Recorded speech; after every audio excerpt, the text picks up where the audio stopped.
Hey guys, today I'm going to be showing you how to make this awesome giant Hershey's Kiss.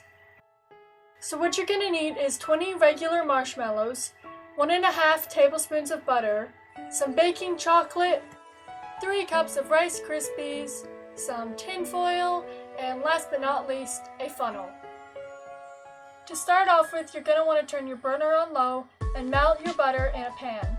It should only take a couple of minutes to melt, so just stand by it and stir a little to make sure it doesn't burn. Once the butter has completely melted, you can add the marshmallows in. These will take a little longer to melt, but just do the exact same thing as the butter and stir until they're completely melted. After about 5 minutes, they should be done, so you can turn off the heat and remove the pan from the burner. Next, you can add the Rice Krispies in and stir it all up.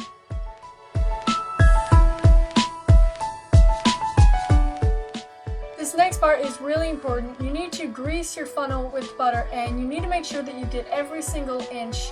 Otherwise, when you go to take the Rice Krispie treat out, it will be an absolute nightmare. Now you can go ahead and add your Rice Krispie mixture into the funnel and just pack it in really tightly to make sure that there are no big gaps or anything. When you're done, it should look like this. Again, just make sure it's all really compact, especially up in the narrow end of the funnel, because that's what's going to make the top of the kiss. Next, stick it in the fridge for an hour or two, or you can even leave it out as long as it goes completely hard before you do the next steps. Right before the Rice Krispie treat has hardened, you can start melting some chocolate, so just put it in a glass bowl or measuring cup and stick it in the microwave. You'll have to take it out periodically and stir it so that the chocolate doesn't burn. I'd say you'd want to do this maybe every 20 or 30 seconds. When you're done, the chocolate should be completely smooth with no lumps whatsoever. When you go to take out the Rice Krispie treat, you may find that it's a little bit stuck even though you greased it with butter, so just use a knife to go around the edges. And then, when you're finished that, you can take a spoon and push out the very top and it should just pop right out. You may find that the top is a little bit too long, so just use a knife to cut it to a length that you're happy with. Now for the fun part. Pour the melted chocolate over the top to completely cover it. I suggest not using anything to spread it, but literally just pouring it over it.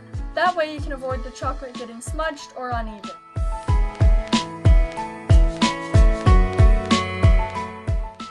Now very carefully, remove your kiss onto another plate so that all the chocolate that ran off doesn't harden with it.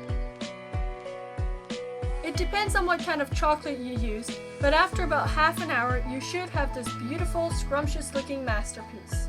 The very last step is to wrap your kiss in tin foil, so cut a piece that is roughly a little bit bigger than it, and there's honestly not a very good way to describe how to wrap it. You're just gonna have to work with it until you're happy with it.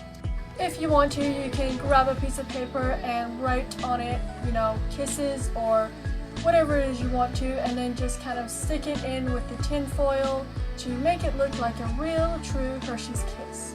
So there is the final product. I hope you liked it, and it tastes just as amazing as it looks, I promise.